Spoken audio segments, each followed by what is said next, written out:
Hi students, how are you? Myself Hobik Roy from the Mathematics Icon channel, your mathematics teacher. So today I am presenting some important questions from the three-dimensional geometry, and that is the plane. Okay. So in this plane chapter, we had discussed some formations of different types of planes, and the point the point formations, that means how can you find the equation of a plane, and how can you find the equation of a plane when some points are given, and when a plane is passing through one point, passing through 2 point, how can you find? So it means different concepts were discussed in the different lectures. So if you want to see that lecture, then I will share the link, and please view these lectures first, and after that you should join this lecture. Okay. Before before knowing the concepts, and before attending the previous classes, you should not join in this class. Okay. So if you have the clear idea regarding the previous concepts or regarding the previous lectures, then you should join in this class as well. Okay. So today हम लोग जो process हम लोगों ने किया था, ठीक है, कितना कितना प्रोसेस हुआ था भाई, मुझे बोलो तो।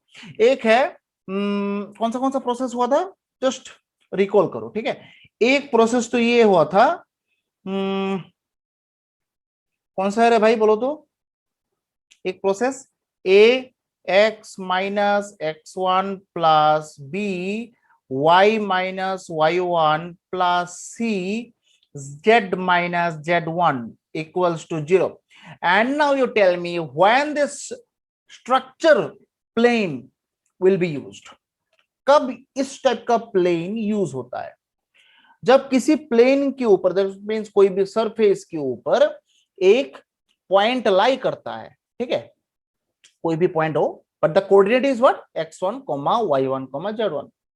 ओके।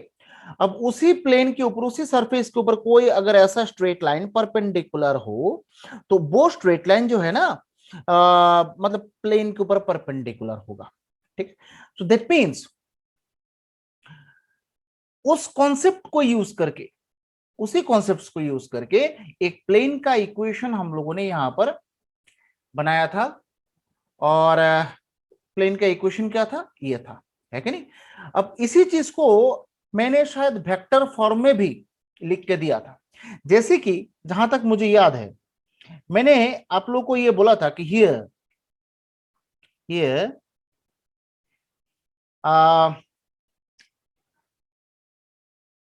पॉइंट क्या है यहां पर भाई, यहां पर पॉइंट क्या है, x1, y1, z1। ओके। सो अगर मैं उसको पोजीशन वेक्टर में कन्वर्ट करूं, दैट मींस कोई भी पॉइंट का एक पोजीशन वेक्टर होता है, ठीक है, और उसी पॉइंट का अगर पोजीशन वेक्टर में लिखूं, मैंने बोला था आपको ए वेक्टर से डिनोट करने के लिए, ठीक है। तो ए वेक्टर क्या होगा, x1 आई कैप, y1 जे कैप प्लस z1 के कैप, राइट। ये होता है पोजीशन वेक्टर किसका, पॉइंट का, ठीक है।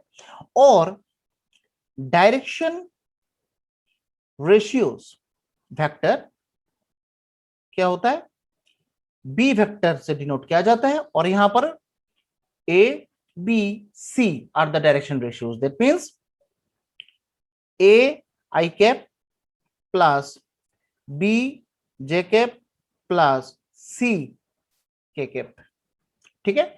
ये दोनों वेक्टर है, ठीक है। अब आर वेक्टर को मैंने क्या बोला था, आर वेक्टर को बोला था कि x I cap plus Y J cap plus Z K cap, ठीक है। ये तीन चीज अगर मुझे पता हो, तब क्या होता है, एक प्लेन अगर मेरे पास हो, ये एक प्लेन है, हाँ, ये एक प्लेन है, प्लेन के ऊपर कोई भी एक पॉइंट यहां पर है, यहां पर भी एक पॉइंट है, ठीक है।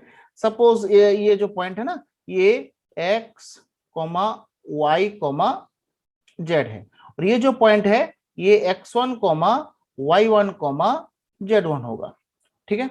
ओके।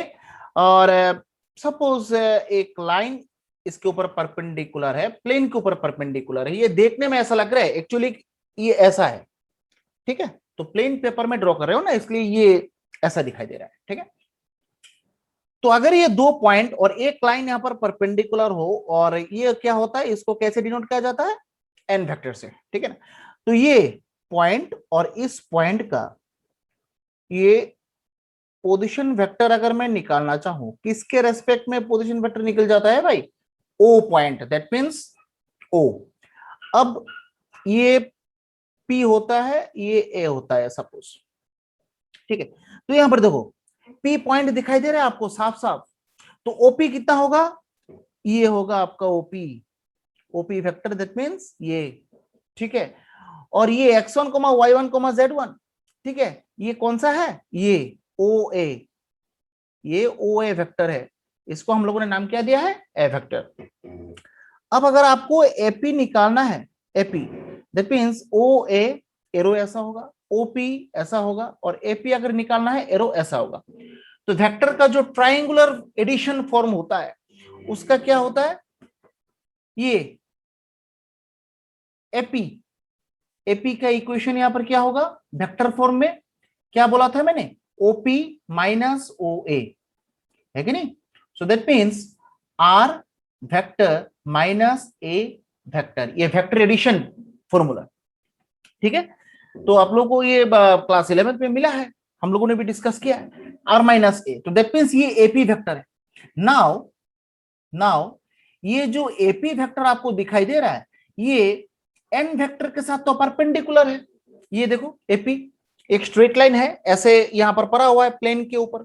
अब इसके ऊपर दूसरे एक लाइन अगर ऐसे परपेंडिकुलर हो, प्लेन के ऊपर कोई ना कोई लाइन तो ऐसा होगा ना जो इसके साथ परपेंडिकुलर होगा, तो एपी मैंने कंसीडर किया है। तो एपी और ये एन वेक्टर दोनों परपेंडिकुलर है, दैट मींस ये दोनों वेक्टर का डॉट प्रोडक्ट 0 होता है। साइड में लिखो, since AP perpendicular to N, ये दोनों vector perpendicular, that's why the dot product of this two vectors is 0। So AP मतलब क्या है, R vector minus A vector, ठीक है, dot N vector equals to 0.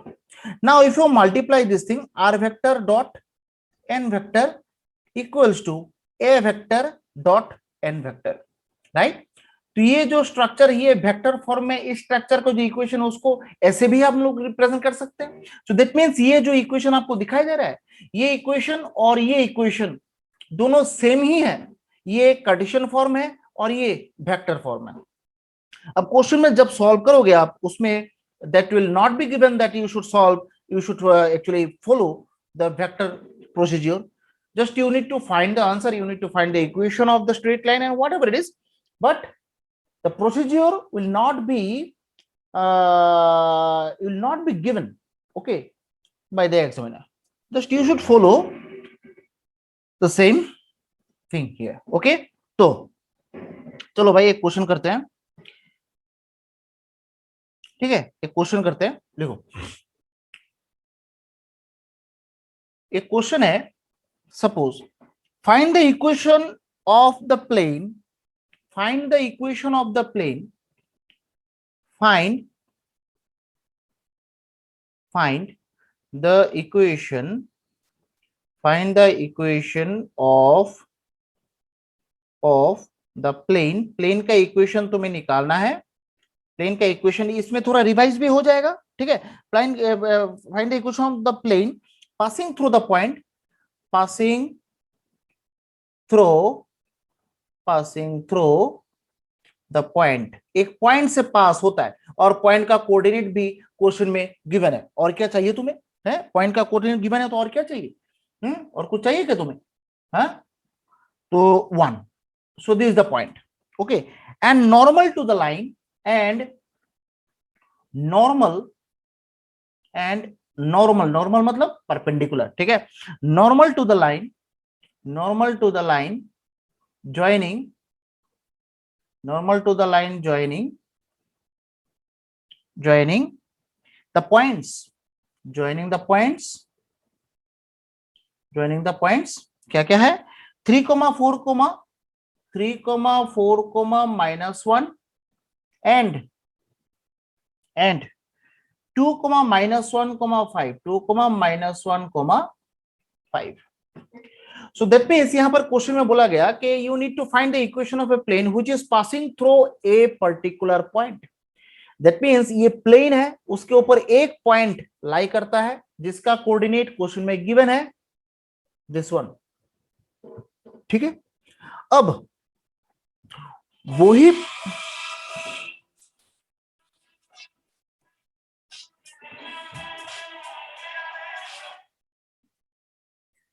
वही प्लेन के ऊपर एक नॉर्मल लाइन है joining the points this and this.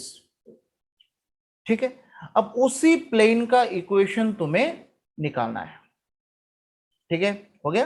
अब अगर मैं यहां पर थोड़ा यहां पर फिगर ड्रॉ करूं, थोड़ा देखो यहां पर, देखो ये एक प्लेन है. ठीक है, ये एक प्लेन है. प्लेन के ऊपर एक पॉइंट है, पॉइंट है एक, जैसे सपोज 3, सॉरी 3, -3, 3, क्या है देखो तो 3, -3, 1, 3, -3, 1. ठीक है, 3, -3, 1.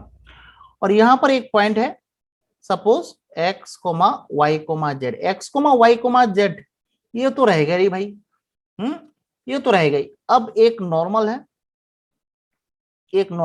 Normal line n vector. ठीक है, नॉर्मल लाइन है. ठीक है, नाउ हियर, यहां पर लिखो हियर द पॉइंट एक पॉइंट है 3, -3, 1 lying on प्लेन के ऊपर लाई करता है.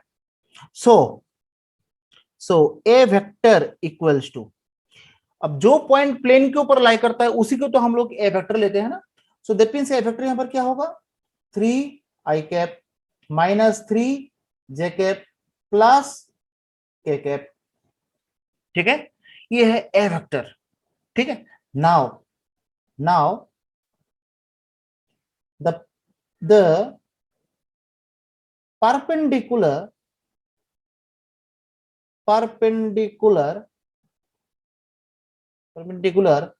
joining the points. अब एक परपेंडिकुलर ड्रॉ किया गया है प्लेन के ऊपर और दो पॉइंट्स भी दिया गया है. परपेंडिकुलर ज्वाइनिंग द पॉइंट्स, दो पॉइंट्स हैं 3, 4, -1 एंड 2, -1, 5.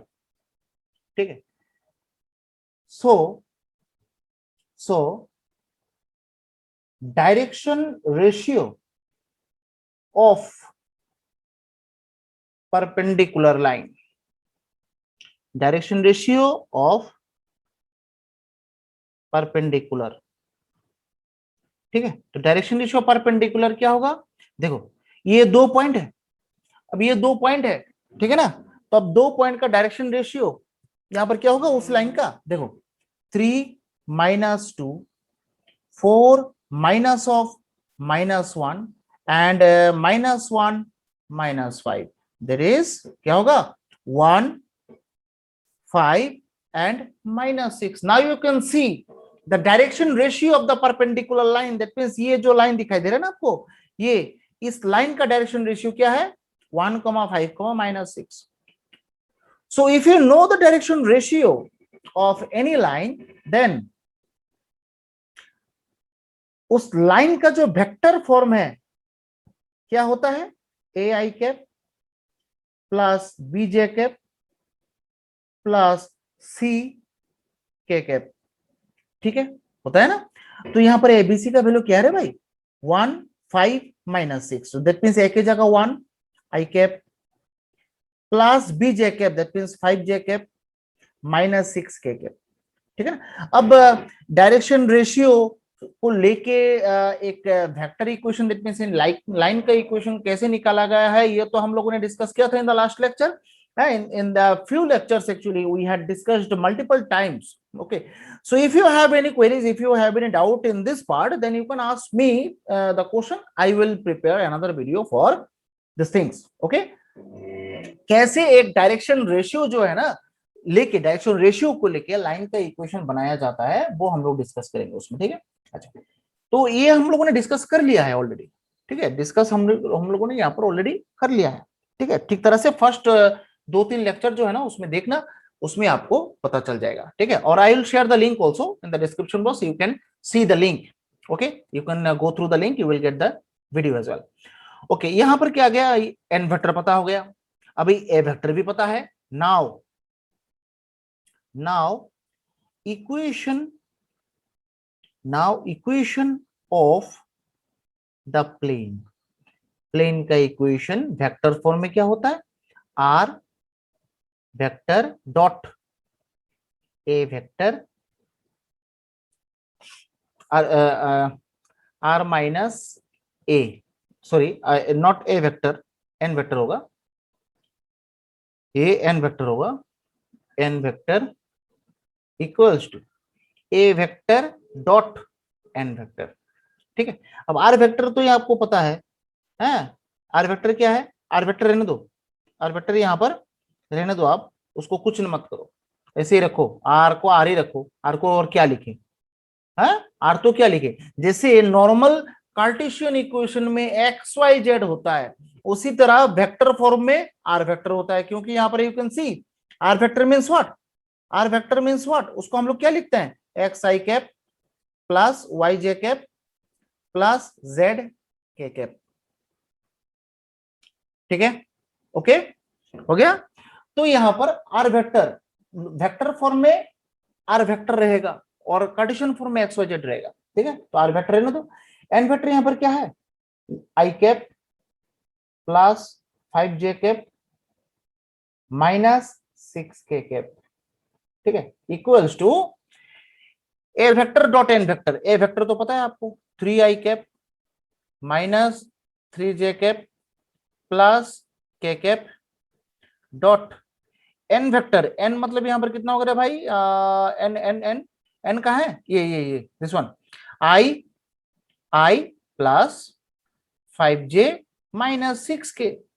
अब डॉट प्रोडक्ट तो कोई नया चीज तो है नहीं, हाँ, यहां पर जस्ट 3 × 1 3 माइनस 3 × +5 दैट इज -15, और इधर 1, ठीक है ना, ये 1 होगा ना, ये यस 1, और इधर -6 दैट मीन्स -6, सो यहां पर होगा 21 -21 और 3 -18 -18। ओके, ठीक है, सो अल्टीमेटली यहां पर आंसर आ रहा है R vector dot I plus 5 J minus 6 K plus 18 equals to 0। बस ये हो गया आपका प्लेन का इक्वेशन, ये हो गया आपका प्लेन का इक्वेशन। अगर आप चाहते हैं कि इस ये जो प्लेन का इक्वेशन है उसको वेक्टर सॉरी कार्टेशियन फॉर्म में हम लोग कन्वर्ट करेंगे, कार्टेशियन फॉर्म में कन्वर्ट, ये कन्वर्शन पे भी मैंने सिखाया था। आर के जगह आपको क्या लिखना है, आर के जगह आपको सिर्फ और सिर्फ एक्स आई के प्लस वाई जे के प्लस जेड के कैप बिठा देना है, फिर डॉट प्रोडक्ट निकालो, फिर उसके बाद कंटिन्यू करो। ठीक है, सो ये जो प्रोसेस है ना, ये जो क्वेश्चन है हम लोगों ने किया है पहले। ठीक है, तो आप लोग थोड़ा अटेंटिवली वो सब लेक्चर जो है देखना। ठीक है, अच्छा, यहाँ पर एक चीज, एक बहुत ही इंपॉर्टेंट क्वेश्चन यहाँ पर करेंगे, बहुत बहुत इंपॉर्टेंट क्वेश्चन। ठीक है, ये तो लिखो, देखो, let n be a vector of magnitude 2√3, let n be a vector, n be a vector of magnitude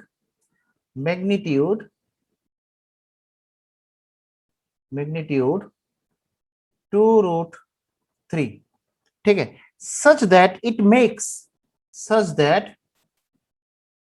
makes such that it makes equal angle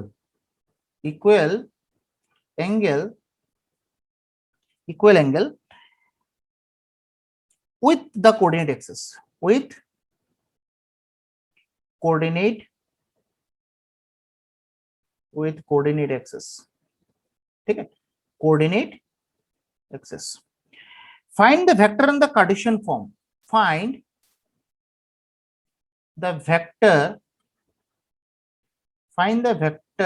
and Cartesian form. Find the vector and Cartesian form of the equation of the plane passing through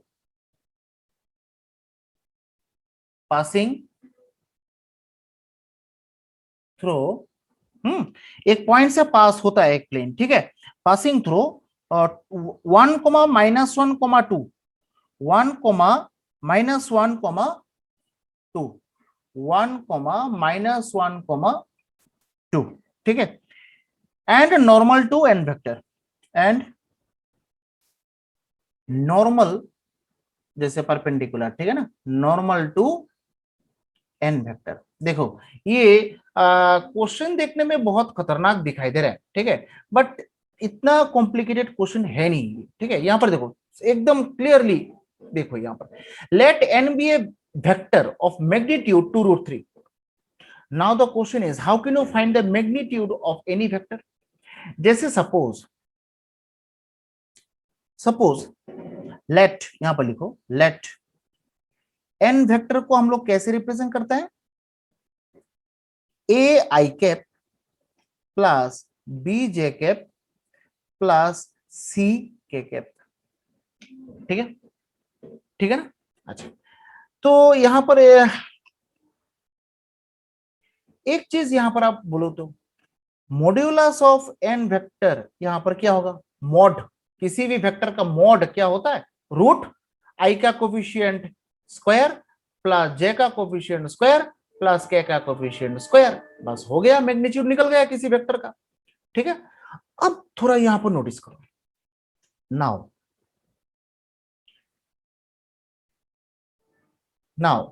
देखो ये जो equation है ना, इस equation को पूरा हम लोग क्या कर रहे हैं, N vector by root over A square plus B square plus C square. यहां पर भी A by root over A square plus B square plus C square I cap plus B by root over A square plus B square plus C square J cap, और इधर C by root over A square plus B square plus C square K cap equals to, अच्छा equals to तो है नहीं कुछ. ठीक है, ऐसे तो कर सकते हैं, पूरे इक्वेशन को मैंने डिवाइड कर दिया किससे, रूट ओवर ए square plus B square plus सी स्क्वायर से. ठीक है, अब थोड़ा आप लोग याद करिए direction ratio and the direction cosine. Direction ratio and the direction cosines. In that lecture, we had discussed many more things regarding the direction cosines and the direction ratios, and we had derived one relation also between direction ratio and the direction cosines. So it is just, you can see in that lecture. I will share the link also of this of that lecture, direction ratio and the direction cosines. Just see that lecture, then you will get to know what is the relation between this direction ratio and the direction cosine. Before knowing this concept, you can't solve this type of questions. Okay, तो यहाँ पर उस questions में जो उस discussion में हम लोगों ने L इक्वल्स टू, L का वैल्यू कैसे, ये था ना, ये था कि नहीं, मुझे जस्ट आप लोग बोलिए. L equals to this, M equals to B by root over A square plus B square plus C square, और इधर N equals to C by root over A square plus B square plus C square. Am I right? ये element है कि नहीं, ये element है. कौन बनेगा करोड़पति, लॉक कर दिया जाए क्या, उसमें लॉक करें, अरे लॉक करें क्या, ऑब्वियसली लॉक करेंगे. किसके लिए बैठे रहेंगे यहाँ पर, तो यहाँ पर L M J plus N के, और इधर क्या होगा रे भाई, n vector by modulus of n vector. ये किस चीज का डेफिनेशन है? ये किस चीज का डेफिनेशन है मुझे बोलो? Unit vector. Unit vector, unit vector को कैसे लिखा जाता है? n, जैसे ये आई कैप, जे कैप, के कैप, ये क्या होता है? एक्स एक्सिस, वाई एक्सिस और जेड एक्सिस के रेस्पेक्ट में यूनिट वेक्टर होता है, इसलिए कैप कैप कैप टोपी पहनाया गया। ठीक है, तो यहां पर एक्चुअली ये यूनिट वेक्टर का डेफिनेशन है। ठीक है, तो एन कैप लिखते हैं उसको, बस l i cap plus M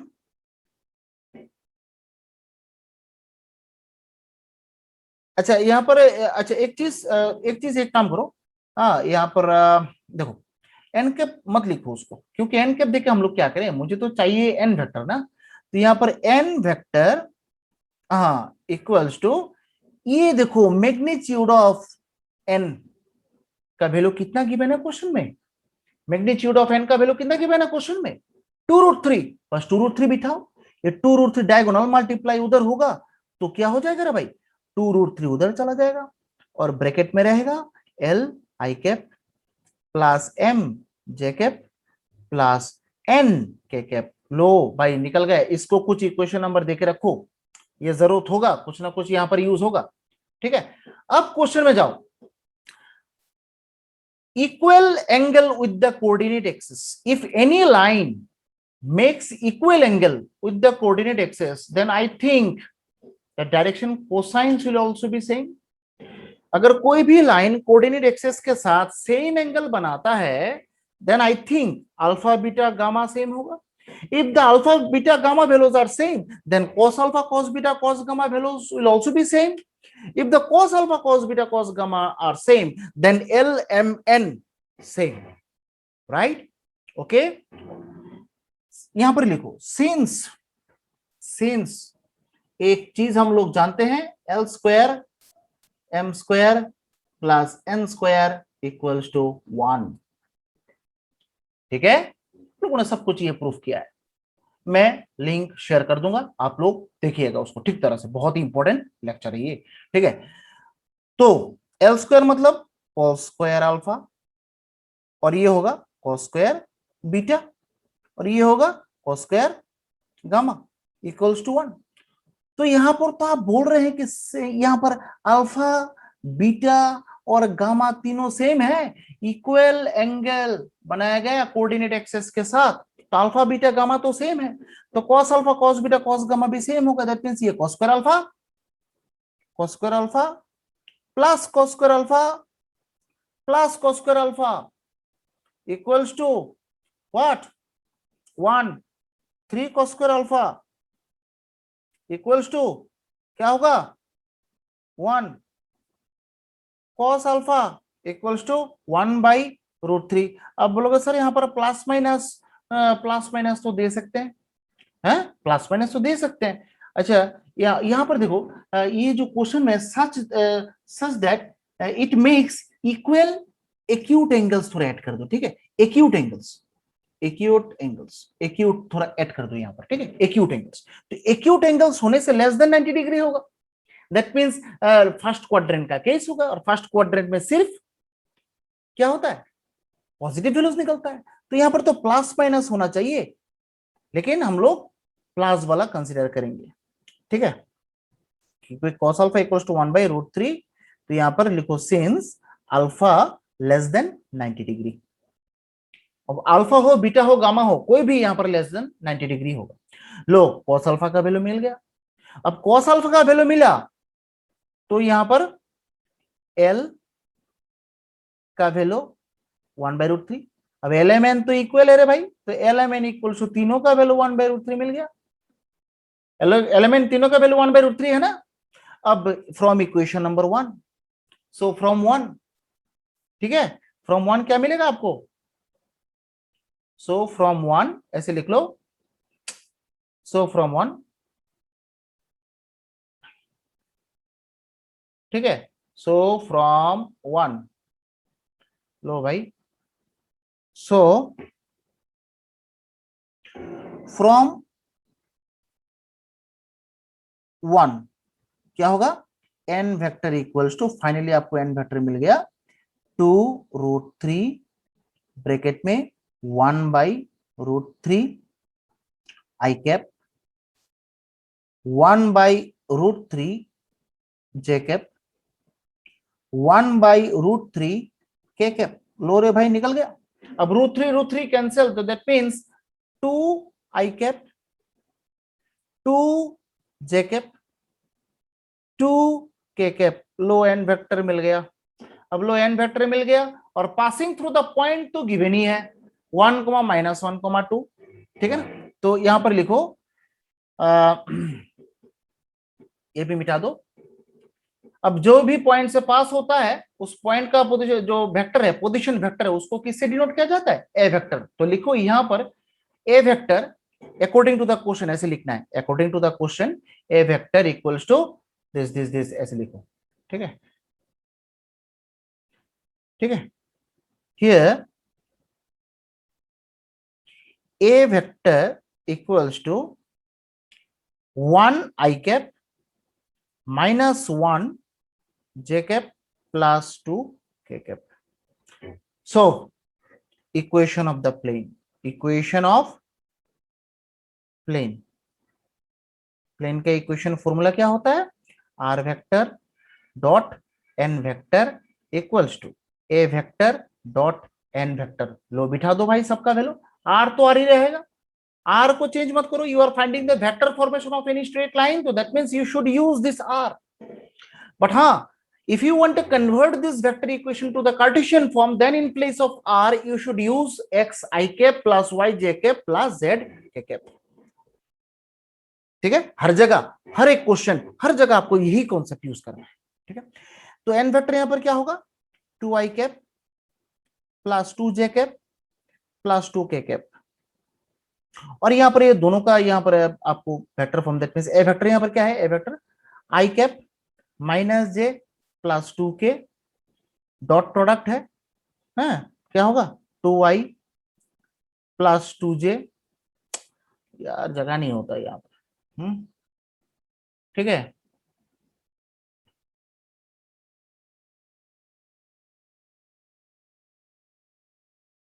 तो यहाँ पर क्या होगा? 2i cap 2j cap 2k cap. Okay, now find the dot product. 2 -2 plus 4। लो 2 तो कैंसिल, सिर्फ 4 आ रहा है answer. So that means finally plane का इक्वेशन आपको क्या मिला? r vector dot 2i plus 2j plus 2k equals to 4. It is your final equation of the plane. Very, very important question and very interesting also. So for today's lecture, these questions are very, very much enough. So in the next lecture, we will start a very new concept for the plane as well. Okay, this plane concept is not a small concept. Very small topics and the small procedures are there in this plane chapter. So in the board exams, actually maximum time the various questions used to come from this plane part.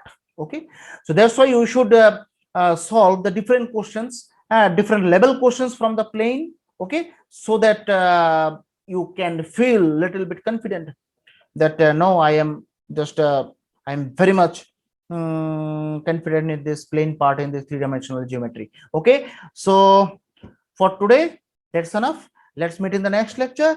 And if you like my videos, then please subscribe, like, and share my channel. Thank you very much for joining my classes. Bye and Jai Hind.